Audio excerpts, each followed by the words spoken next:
Hola chicos, ¿cómo están? Bienvenidos a otra clase explicativa. El día de hoy vamos a trabajar la segunda parte del presente simple. Si recuerdan, la primera parte fue enfocada solamente a frases afirmativas y hoy vamos a aprender cómo construir frases negativas e interrogativas.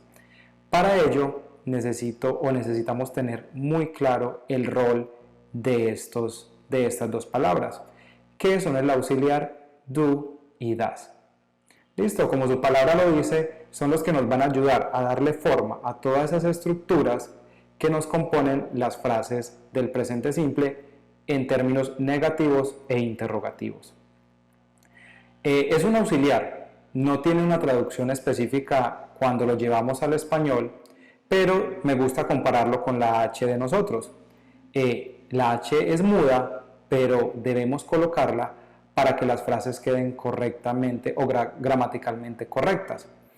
Entonces nunca vamos a poder encontrar una traducción o un significado que nos deje contentos frente al do y el das como auxiliar.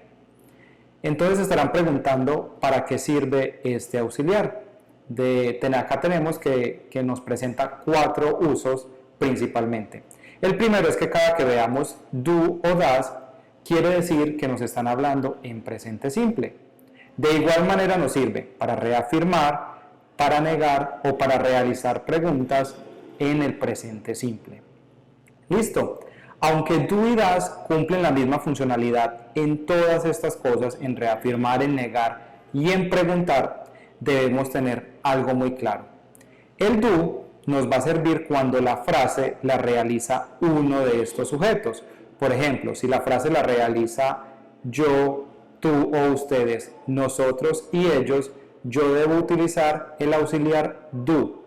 Pero si por el contrario la acción la realizan ella, él o eso, yo debo utilizar el auxiliar das. Hemos entendido qué son los auxiliares do y das, para qué se utilizan y cómo los podemos usar.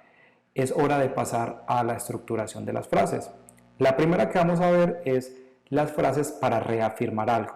Con reafirmar me refiero cuando ya has dicho muchas veces lo mismo y aún la persona que te lo pregunta o te lo dice no entiende. Es ahí cuando utilizas los auxiliares do y das para reafirmar, para volver a decir, pero de manera más fuerte, algo que ya habías expresado.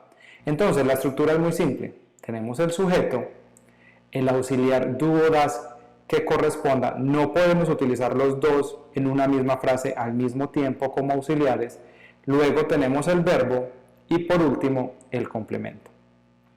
Entonces, nuestro sujeto de esta frase es she o ella. Yo tengo que mirar si corresponde do o si corresponde das. Para eso me voy a la tabla que tenemos por acá y me doy cuenta que el que debo utilizar es das porque ella se expresa con ese auxiliar. ¿Listo? Entonces tengo el sujeto, el auxiliar que ya sabemos que es das, luego el verbo y por último el complemento. Ella limpia la casa. Lo mismo pasa en la segunda frase. Un sujeto, el auxiliar que le corresponde que es do, luego tenemos el verbo que es vender y por último un complemento, que sería nosotros vendemos los productos. Nada extraordinario, nada difícil, nada complicado. De hecho, estas estructuras son muy fáciles. Lo único con lo que debes batallar al principio es saber con qué sujeto ubicas cada auxiliar. Una vez tengas esto aprendido, ya todo se hace de forma muy natural. Nuestra segunda estructura es para frases negativas. Entonces, para frases negativas tenemos un sujeto, el auxiliar que corresponda a do o das, la negación, el verbo y por último el complemento. Si te fijas en las frases de arriba, son muy parecidas. Lo único que va a cambiar es la negación. Tengo el sujeto que es él, ya sé que él debe ir con das, lo coloco, luego agrego la negación, el verbo que es leer y por último el complemento que es libros. Él no lee libros. Lo mismo pasa acá. Tenemos un sujeto que es ellos. Acá si se fijan tenemos el auxiliar do pero esta vez lo juntamos, lo abreviamos con la negación. Es válida si lo quiero poner separado o si lo quiero juntar, no hay ningún problema. Luego tenemos el verbo que es correr y un complemento que es en la calle. Por último, pasamos a la estructura para frases interrogativas. Para esta estructura vamos a tener una pequeña variación y la variación nos dice que debemos colocar al principio de la oración uno de los dos auxiliares, do o das, de acuerdo al sujeto que va a estar realizando esa frase, esa acción o con el que se intenciona la pregunta. Entonces, acá tenemos que empezamos con do porque el sujeto soy yo. Entonces tengo do, luego el sujeto yo, el verbo que es entrenar y por último en casa, que sería el complemento. Lo mismo nos pasa acá. Acá tenemos das porque nuestro sujeto es el perro, the dog, y sabemos que el the dog es una tercera persona. Esa tercera persona que es el perro, recordamos que corresponde a it y por eso utilizamos das. Entonces tenemos das, el sujeto, el verbo que es comer y el complemento que es mucho. El perro come mucho. Para finalizar, quiero que queden claro unas cuantas cosas, o más bien dos cosas.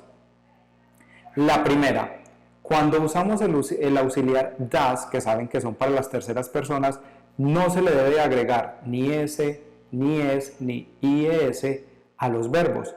Si recuerdan muy bien, esto lo vimos en el presente simple, en la parte 1, donde decíamos que cuando hablábamos de ella, él o eso, yo debía agregarle al verbo una de estas tres, pero cuando está el das en la oración, ya yo no necesito hacer eso.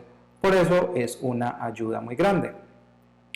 Por último, les quiero aclarar y que les quede de forma muy concisa este error o confusión que se comete de forma muy fácil. ¿Por qué? Porque el auxiliar do, das también puede significar el verbo hacer. Entonces tendemos a confundirlo a la hora de redactar o interpretar oraciones. Entonces, ¿cómo sé